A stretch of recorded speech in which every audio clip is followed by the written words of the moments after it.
மனசை சுத்தப்படுத்துறதுனா என்ன தெரியுமா? ஒரு சூட்சுமத்தை சொல்லி கொடுத்துட்டு போறேன். எந்த மனம் அமைதியாக இருக்கிறதோ அந்த மனம் தூய்மையாக இருக்கிறது.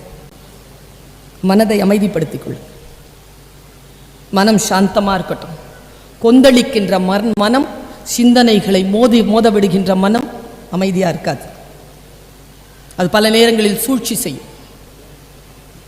மனதை அமைதியாக வைத்திருத்தல். இந்த ஆலயத்திற்குள் வருவது எதற்கு? மனதை ஜீரோ கொண்டு வாங்க. ஒருத்தன் 12 பேரோடு உட்காந்துட்டு இருக்கான். ஒரு ஆளு 12 பேரோடு சேர்ந்து 13 பேர் மாதிரி இருக்கிறாங்க அவங்க. ஒருத்தன் டக்குன்னு உள்ள நுழைஞ்சான். பயங்கர கோபம் அவனுக்கு. ஏய், யாரா இங்க புத்தன் அப்படின்னு ஒருத்தன் கேட்டானா. நான் படிச்சேங்க அதை. என் வாழ்க்கையில் அதிலிருந்து மாற்றத்தை ஏற்படுத்தி கொண்டேன். உங்களுக்கு கடத்தி விட்டு போகிறேன். நினைவு இருந்தால் நினைவுபடுத்திக் கொள்ளுங்கள், தெரியவில்லை என்றால் தெரிந்து கொள்ளுங்கள்.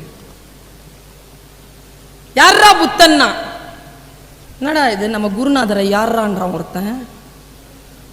12 பேரும் முறைக்கிறாங்க. புத்தன் நிமிந்து பாரு. கேட்கிறேன்ல, யாரா அப்படின்னா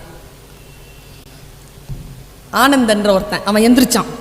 புத்தன் அவனை உட்கார வச்சு, நான் தான் புத்தன். என்ன துப்பிட்டான் மூஞ்சில. எல்லாம் கதை தொடச்சிட்டு அப்புறம் அடிக்க போறாங்க. இரு, அவனையே அடிக்கிற? துப்பிட்டான். வந்தவனுக்கு புத்தன் யாருன்னு தெரியாது. புத்தன் ஏதோ சொல்லி இருக்கிறான்.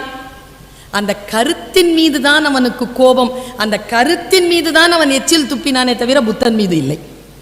அவன் போனா, போய் வந்து திரும்பி அழுதானா. புத்தன் கிட்ட அவன் கேட்கிறான், புத்தா என்னை மன்னித்து விடு. உன் கருத்தின் மீது தானே நான் எதிர்பதம் வைத்திருக்க வேண்டும். உன்னை துப்பிட்டேனே, உன்னை அடிக்கிறதுக்கு எனக்கு என்ன தகுதி இருக்கு? அழுறான். புத்தன் சொன்னான், ஆனந்தா பார்த்தாயா, அவன் அழுகிறான். ஏன் அழுறான் தெரியுமா? அவன் நேற்று கூட ஏதோ சொல்ல வந்தான், அவனுக்கு சொல்ல தெரியவில்லை, துப்பி விட்டான். இன்றைக்கும் ஏதோ சொல்ல வருகிறான், சொல்ல தெரியவில்லை, அழுகிறான். இதை நாம் புரிந்து கொண்டால் மனிதர்களை ஹேண்டில் பண்ணிடலாம், கரெக்டா ஹேண்டில் பண்ணலாம். அடுத்தது அவன் சொன்னான், என்னை மன்னித்து விடு புத்தா. புத்தன் சொன்னான், உன்னை மன்னிக்க முடியாது. சொல்லலாமா புத்தன்? புத்தன் சொன்னான், உன்னை என்னால் மன்னிக்க முடியாது. என்னுடைய அறிவின் கதவு திறக்கப்பட்ட வினாடி அது. தன் தவறை உணர்ந்து ஒருவன் வந்து மன்னிப்பு கேட்கின்ற பொழுது உன்னை என்னால் மன்னிக்க முடியாது என்று புத்தன் எப்படி சொன்னான்? விளக்கம் கேட்கிறான். ஏன் என்னை மன்னிக்க முடியாது? நான் தான் என் தவறை ஒப்புக்கொண்டேனே, என்னை மன்னிக்கலாம். இல்ல, நான் உன்னை துப்பிட்டேனே, என்னை நீ மன்னிச்சிரு. இல்லைன்னா அந்த பாவத்தை சுமந்துட்டு என்னால போக முடியாது. புத்தன் சிரித்தபடி சொன்னான், உன்னை மன்னிப்பதற்கு நான் என்ன முட்டாளா? அப்படி என்றால் நீ என்னை மன்னிக்கவில்லையா? நீ துப்பியது நேத்து. இன்னி வரைக்கும் அந்த எச்சில வச்சுட்டு உட்காந்துருப்பேன். நான் ஓடிக்கொண்டிருக்கும் கங்கையாறு அது எப்பொழுதோ கடலில் கரைந்து விட்டது. இதோ நான் இப்பொழுதும் புதிதாக ஓடிக்கொண்டிருக்கிறேன். இதுவும் கரைந்து போகும், கடந்து போகும் என்றான்.